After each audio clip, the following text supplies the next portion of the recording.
ओम जयंती मंगला काली भद्रकाली कपालिनी दुर्गा क्षमा शिवा धात्री स्वाहा स्वधा नमोस्तुते।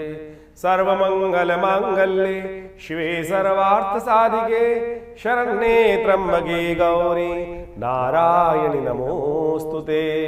नमस्कार, स्वागत है आपका आचार्य वाणी में। मैं आचार्य डॉक्टर विक्रमादित्य आपके साथ हूँ और आज का विषय जो है जिसका हम बात करने जा रहे हैं वो है वृषभ राशि वालों के लिए आने वाले समय में ग्रहों का योग किस प्रकार से रहेगा। 24 तारीख की वृषभ राशि वालों के 24 तारीख के लिए ग्रह नक्षत्र क्या दिखा रहे हैं। मंगलवार का दिन, चतुर्दशी तिथि है और ग्रह नक्षत्रों के दृष्टिकोण से ग्रह योग जो आपकी राशि में बन रहे हैं वो अच्छे आपके विचारों को सही करते दिखाई दे रहे हैं। इस समय विचारों को थोड़ा ध्यान देने की जरूरत पड़ेगी। चीज़ें अच्छी एनर्जी के साथ आगे बढ़ती दिखाई दे रही हैं। बहुत सारे ग्रह आपके सपोर्ट में है, लेकिन बृहस्पति को थोड़ा कमजोर दिखाई देता है। ऐसे में थोड़ा सा अपने वर्चस्व को बढ़ाने का प्रयास करना चाहिए। मंगल इन दिनों थोड़ा सा आपको नेगेटिव करता दिखाई दे रहा है। गलत जगह आप थोड़ा संघर्ष करते दिखाई दे रहे हैं। गलत व्यक्ति को समझाने की आवश्यकता नहीं। जिसको भी ज्ञान देंगे ना वो आपके विमुख हो जाएगा। वो कहेंगे बहुत ज़्यादा बोलता है। तो इस बात का दुस्साहस से बचें। ऐसे में कोशिश ये करें हनुमान जी को साधें, हनुमान जी का पूजन करें। ये बहुत ज़रूरी है आपके लिए। नहीं तो लोग आपको सनकी कह सकते हैं, सुनना पड़ सकता है आपको। इस बात का ध्यान रखते हुए कार्य करें। और बृहस्पति को भी कम से कम नेगेटिव करने के लिए, नेगेटिव जो बृहस्पति हो गए हैं इस वक्त कमज़ोर हो गए हैं, सूर्य के साथ अस्त चल रहे हैं, उनको भी साधने की ज़रूरत। हनुमान जी उन पर भी, उनसे भी सदेंगे। और देवता चित्तन अधरहि हनुमत से ही सर्व सुख करहि। तो इसलिए हनुमान जी को साधो, बहुत ज़रूरी है। आपकी राशि के दृष्टिकोण से कल्याण के योग बन सकते हैं। 25 तारीख बुधवार का अवसर, अमावस्या तिथि इस दिन विद्यमान है और इस दिन ग्रह नक्षत्रों के दृष्टिकोण से समझें तो आप ग्रहों का परिवर्तन जो हो रहा है वो आपके लिए बहुत अच्छा है। गज केसरी योग बन गया है और ये गज केसरी योग आपको लाभ देने को तैयार है।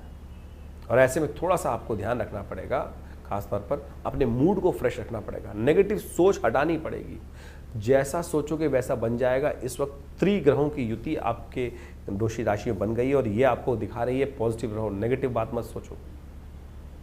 अगर रोते हुए जाओगे मरो की खबर अवश्य लेके आओगे। पुरानी कहावत है कि आप काम करने से पहले सोचोगे इस पर तो नुकसान होने के योग हैं, कैसे करूंगा, नुकसान होगा, हो ही नहीं पाएगा। अरे काम हो जाएगा यदि आपने सोच लिया तो। ये योग आपकी राशि में 2-3 दिन के लिए बनकर तैयार है। इसका लाभ ले सको तो ले लो, खासतौर पर ध्यान रखो। अमावस्या है, अपने पितरों के निमित्त तर्पण करें, पितरों के लिए गायत्री का पाठ करें, आपके लिए अच्छा रहेगा। 26 तारीख का दिन गज केसरी योग में, इतने सुंदर योग में नवरात्र आरंभ हो रहे हैं और इस वक्त तो बृहस्पति आपकी पूरी सपोर्ट करने को तैयार है, लेकिन वो खुद ताकत में कम है। बहुत तेज गति में बृहस्पति, अतिचारी बृहस्पति हैं। कमजोर अवस्था में उनको ताकत दे दीजिए। दुर्गा का पाठ कीजिए, चंडी पाठ। गुप्त नवरात्रि में भगवती की आराधना करके बृहस्पति को भी ताकत प्राप्त होगी और आपके लिए जो समय बहुत तेज गति से चल रहा है और ये समय 12 वर्ष बाद आया है, इतनी तेज गति से बृहस्पति निकल जाएगा ऐसे ही। तो इस गुप्त नवरात्रि में विशेष तौर पर अपने लिए माँ भगवती की सुंदर आराधना करें। गज केसरी योग है, लेकिन कमजोर अवस्था में बृहस्पति हैं तो उनको ताकत देने के लिए इस कलिकाल आपकी ग्रह राशि के दृष्टिकोण से सबसे श्रेष्ठ है माँ भगवती दुर्गा की आराधना। शतचंडी पाठ, चंडी पाठ, दुर्गा पाठ। आप शतचंडी का पाठ अवश्य करें। हमने विवेकानंद योगाश्रम में सुंदर रूप से गायत्री का, दुर्गा जी का चंडी पाठ का आयोजन किया है जो नित्यपति यज्ञ में चलेगा। आप चाहें तो उसमें खुद सम्मिलित हो सकते हैं, अपने नाम से भी कराएं, भगवती का आशीर्वाद आपको मिलेगा। 27 तारीख शुक्रवार का अवसर, द्वितीया तिथि विद्यमान है। चंद्रमा उच्च के होने जा रहे हैं इस दिन। साथ साथ मनोरथ द्वितीय का योग बन रहा है। ग्रह नक्षत्रों के दृष्टिकोण से योग पुरुषार्थ को सही रूप से लाभ लेने का दिखाई देता है और सही दिशा में यदि पुरुषार्थ किया तो गारंटीड है चीज़ें आपको रिजल्ट देने के योग बना देंगी। माँ भगवती ब्रह्मचारिणी देवी की आराधना करने का अवसर है। कोशिश करें खीर का भोग भगवान को लगाएं और स्वयं भी ग्रहण करें, कल्याण होगा। 28 तारीख का दिन शनिवार का अवसर, तृतीया तिथि इस दिन विद्यमान है। इस दिन बृहस्पति महाराज थोड़े से और कमज़ोर अवस्था में हो जाएंगे, राहु के नक्षत्र में प्रवेश कर लेंगे। तो ऐसे में थोड़ा सा ध्यान रखने की ज़रूरत है। बृहस्पति को थोड़ी ताकत दीजिए। कोशिश करें गौ सेवा करने का प्रयास करें। गाय को थोड़े से चने की दाल को भिगो लीजिए और गाय को कभी कभी ये अपने हाथ से डाल दीजिए। शाम के समय जब सूर्यास्त हो जाए तो गौशाला में ये अपने द्वारा भिजवा दीजिए। हो सके तो विशेष तौर पर अपने घर में धूम्र, थोड़ा गूगल का धूम्र अवश्य, हो सके तो शाम के समय भगवान शंकर का कभी कभी अभिषेक कर लिया करें। ये सब उपाय कर लीजिए क्योंकि कुछ दिन रहेंगे राहु महाराज के नक्षत्र में बृहस्पति महाराज और ज्ञान का, सही ज्ञान का लाभ नहीं देंगे, देने आपको। तो ऐसे में इन उपायों को करेंगे तो लाभ मिलेगा, कष्टों को निवारण करने का योग बनेगा। 29 तारीख रविवार का दिन, चतुर्थी तिथि विद्यमान है और ग्रह नक्षत्रों के दृष्टिकोण से समझें कि इस दिन ग्रहों का परिवर्तन का योग, शुक्र महाराज आपकी राशि में प्रवेश करते दिखाई दे रहे हैं और ये बड़ा सुंदर योग बन रहा है। हर चार शुक्र जो है वैभव के स्वामी है, लग्जरी के स्वामी है और वो अपने घर आ रहे हैं, तो आपको थोड़ा बैलेंस करने का योग बनेगा, सुंदर योग बनेगा, अच्छा योग बनेगा, चीज़ों को अनुकूल करने के योग बन सकते हैं। और मंगल और शुक्र का संबंध भी बड़ा विचित्र योग से बनता दिखाई दे रहा है आपकी राशि के दृष्टिकोण से। 30 तारीख को मंगल जो है वो शुक्र के नक्षत्र में प्रवेश कर रहे हैं और यदि आपने चाणक्य नीति का इस्तेमाल करते हुए इस समय का उपयोग कर लिया तो चीज़ें, यानी शुक्र नीति का इस्तेमाल करते हुए शुक्र और मंगल की युति करवा दी, यानी बुद्धि को सही रूप से, पुरुषार्थ के साथ सही रूप से साथ दिया तो चीज़ों को आप अपने अनुसार से कर पाएंगे, ऐसा योग बन रहा है। कहाँ बोलना है, कहाँ चुप होना है, ये ज्ञान आपको प्राप्त होना चाहिए। दुस्साहस नहीं करना है, बस इस बात का ध्यान रखना है। मंगल को साधो। हमने इसी योग को समझते हुए विवेकानंद योगाश्रम में इस दिन 30 तारीख को सुंदरकांड का सोमवार के दिन पाठ रखा है शाम के समय। आप चाहें तो उसमें सम्मिलित हों। सिद्ध हनुमान जी का मनोकामना सिद्धि मंदिर है आश्रम पे, सिद्ध मूर्ति है जो सदगुरु आचार्य श्री केशव देव जी के द्वारा प्रतिष्ठित की गई। हमने ऐसा प्रभाव देखा है कि जो अपनी मनोकामना सिद्धि के लिए आश्रम में आते हैं, हनुमान जी को चोला चढ़ाते हैं, उनके मनोरथ सिद्ध होने के योग बन जाते हैं। तो आप भी आइए इस दिन यज्ञ में, हनुमान यज्ञ भी रहेगा, गुप्त नवरात्र का और साथ साथ सुंदरकांड का पाठ भी रहेगा। माँ की कृपा से कल्याण होगा। तो ये ग्रहों का योगा योग इस आषाढ़ के महीने में जिस तरह चल रहा है आपने समझा। दिन पर दिन आपकी राशि के दृष्टिकोण से कैसा योग आपके लिए रहेगा, कैसे ग्रहों के अनुसार से आपको उपाय करना चाहिए, ये वास्तविक तौर पर आपकी राशि के अनुसार से आप समझ सकते हैं। आउटलाइन है केवल। देखिए आप वैसे तो हर व्यक्ति का भाग्य अलग अलग होता है, राशि के अनुसार से केवल आउटर पेरिफेरियल पे रूप में हम समझ सकते हैं, लेकिन वो भी एक ज्योतिष का एक अद्भुत पैमाना है जिसके द्वारा हम राशि के दृष्टिकोण से चीज़ों को समझते हैं। लेकिन इस बात को हमें समझना चाहिए कि आपकी राशि साथ साथ आपकी जन्मपत्री, उनमें तारतम्य बिठाकर फिर जो प्रेडिक्शन को समझने का हम प्रयास करते हैं वो वास्तविक तौर पर आपके लिए जन्मपत्री के दृष्टिकोण से बहुत महत्वपूर्ण समझ में आता है। और ये ज्योतिष दिखाता है भविष्य के दृष्टिकोण से कि कैसा समय आपके लिए रहने वाला है। बुद्धिमान व्यक्ति वही होता है जो समय को पहचान ले, समय के अनुसार से कार्य कर ले। हजारों बार आपने समय के अनुसार से कार्य किया होगा और कई बार आपके हाथ से समय फिसल भी गया होगा क्योंकि चीज़ें आपको समझ में नहीं आई होगी। बाद में हमने विचार किया होगा कि उस समय यदि सही विचार हमारे मनोमस्तिष्क में आ गया होता तो हम आज कहाँ के कहाँ पहुँच गए होते।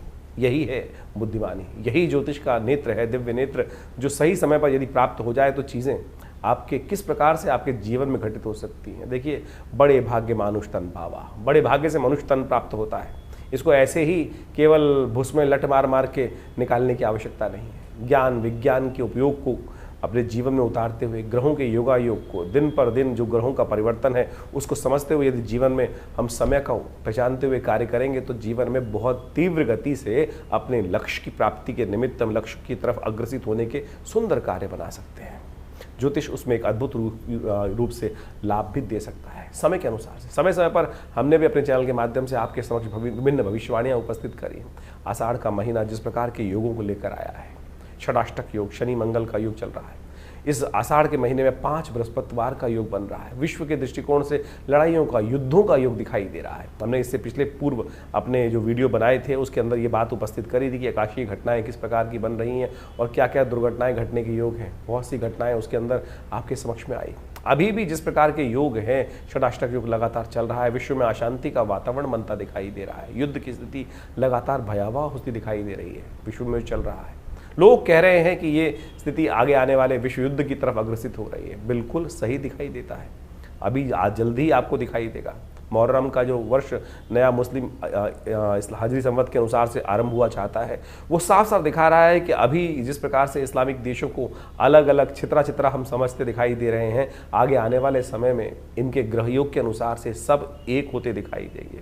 और जब ये सब एक होते दिखाई देंगे तो फिर एक पुनः भयावह स्थिति विश्व के दृष्टिकोण से, एक युद्ध के दृष्टिकोण से सामने आती दिखाई देगी। तो यानी इन समस्त ग्रहों को हमें अच्छे से समझना चाहिए और उसके अनुसार से कार्य यदि जीवन में करें तो बहुत रूप से चीज़ों को सही रूप से अपने जीवन में शुभ करने के निमित्त ले जा सकते हैं। इसके साथ साथ इस दिनों ग्रहों का जो परिवर्तन का योग चला, चाहे वो मंगल, चाहे वो शुक्र, इन सब ने अपने अपने नक्षत्रों में परिवर्तन किया और कई राशियों में परिवर्तन या कई अवस्थाओं में परिवर्तन हुआ। शुक्र महाराज अपने सुंदर रूप से अपनी राशि में आ गए। मंगल वहीं इन दिनों अपने राशि के दृष्टिकोण नक्षत्र में परिवर्तित करते हुए शुक्र के नक्षत्र में ही प्रवेश कर चुके हैं। तो ऐसे में इन सब का प्रभाव जो होने वाला है, ये सब आपको हमने समय समय पर बताने का प्रयास करते हैं, आपको समझ में भी आएगा।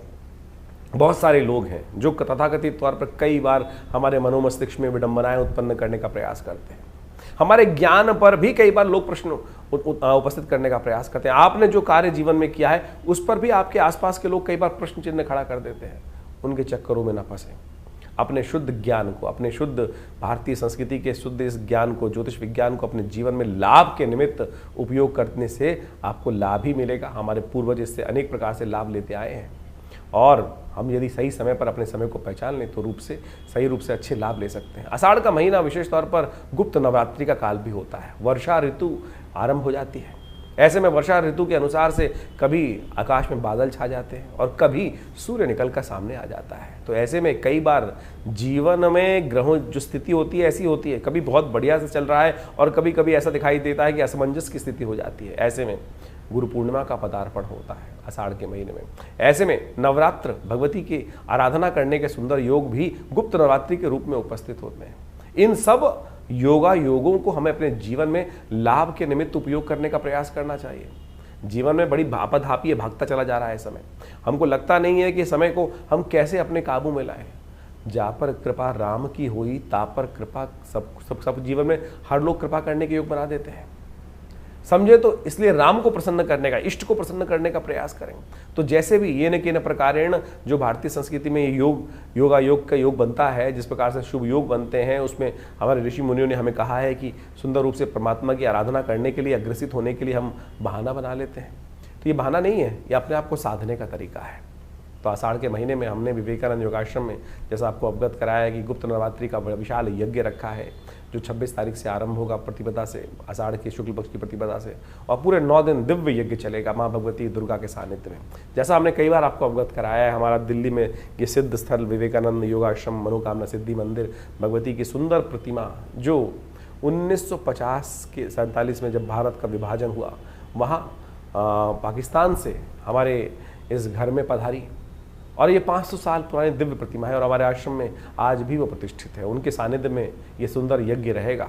आप भी आएँ इस यज्ञ में, अपने निमित्त माँ भगवती के इस दिव्य यज्ञ में कुछ आहुतियाँ अर्पित करें। देखिए जीवन के कष्ट दूर होने के योग बनेंगे भगवती की कृपा से। अनेक प्रकार के जीवन में जब कष्टों को दूर करने का योग बनता है तो मन को संतुष्टि प्राप्त होती है और कुछ मनुष्य के हाथ में है नहीं। हमें लगता है कि हमने जीवन में विजय प्राप्त कर ली हमारे कर्मों से, ना, उसकी कृपा से। तो इसलिए उसकी कृपा का जब भी आपको प्राप्त करने का मौका मिले तो उससे चूकिए मत। सुंदर रूप से अपने आप को अग्रसित करें परमात्मा की प्रार्थना के प्रति, और जो कुछ ग्रह खराब भी है ना वो ठीक हो जाएंगे। कई बार लोग ज्योतिष को ऐसा समझ लेते हैं कि डरने का योग है, भयावह स्थिति ऐसी बन जाती है, लेकिन डरने से कुछ नहीं होगा, उपाय करने से होगा। उपाय हम आपके समक्ष समय समय पर उपस्थित करते रहते हैं और उनको बताने का प्रयास भी करते हैं। तो आशा करें, समझें कि आपके जीवन में परिवर्तन लाने के जो योग आपके द्वारा ही बनेंगे, किसी और के द्वारा नहीं बनेंगे। इस बात को समझ लीजिए। यदि आप उदासीन हो गए तो फिर कुछ नहीं कर पाएंगे। विश्वास रखें कि आपके आत्मविश्वास के द्वारा ही, आपके द्वारा किए गए कर्म से ही आपके जीवन में शुभ का मार्ग बनना है। हम कई बार ऐसे उदासीन हो जाते हैं, अरे कुछ नहीं होने वाला, अरे सब कुछ होगा। वेद कहता है ना, उपनिषद कहता है ना, उत्तिष्ठ जागृत प्राप्त वरान निबोधता। उठो जागो चलो, जब तक लक्ष्य की सिद्धि ना कर लो तब तक बैठना मत। ज्योतिष उसी में आपके उत्साह को और वर्धन करने का योग बनाता है कि आपकी दिशाएं ठीक है। यदि एक थोड़ी सी रुकावट आ रही है, इसको मैं अपने ये किसी भी प्रकार से भगवान की प्रार्थना या कुछ उपाय करके ठीक कर लूँ तो बिल्कुल उन रास्ते की जो रुकावटें हैं, हिंड्रेंसेस हैं, उनको साइडलाइन करके उनसे बच के आगे निकल जाऊँगा।